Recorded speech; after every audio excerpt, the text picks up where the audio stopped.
நல்ல மழை பெய்து பயிரை நன்கு வளர்ந்து செல்வதையும் பசுக்கள்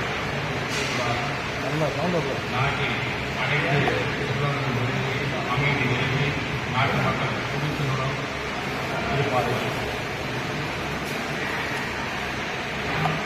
இந்த வருடத்தில் ராஜா குரு சூரியன் கருவியாகவும் மந்திரி சிவாய் யானை கருவியாகவும் ஏனாதிபதி சந்திரன் பசுகள் கருவியாகவும் அர்த்தாதிபதி சந்திரன் பக்திகள் கருவியாகவும் மேகாதிபதி சந்திரன் சுற்றுகள் கருவியாகவும் காரியாதிபதி சுக்கிரன் கருவியாகவும் தானியாதிபதி புத்தகம் கருவியாகவும் விவசாயத்தில் சூரியன் தர்ப்பங்கள் கருவியாகவும்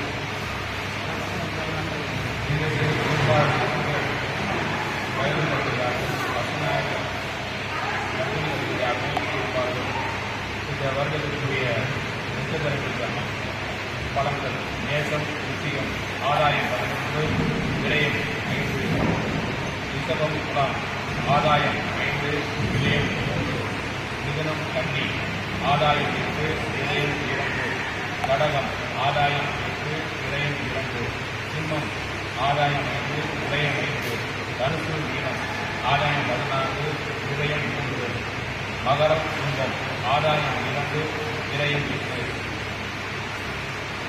வெந்தாய பலன்கள்: இந்த வருடத்தில் வெந்தாய பலன்கள் கார்த்திகை மாதம் முடியும் 3வது வெந்தாயம் மார்கழி மாதம் பங்குனி வரையிலும் ஒற்றை காலத்திலும் ஒற்றை காலத்திலும் இருக்கும்.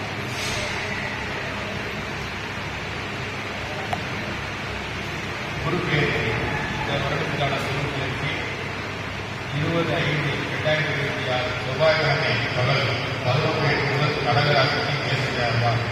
குருப்பெயர்ச்சி 5 மாதம் 3ஆம் தேதி 20/10/2026 செவ்வாய்க்கிழமை மாலை 4 மணிக்கு கடகராசியிலும் சிம்மராசிக்கு பேசுகிறார்.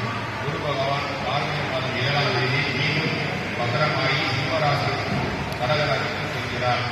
ராகுதேவ பயிற்சி 5 மாதம் 20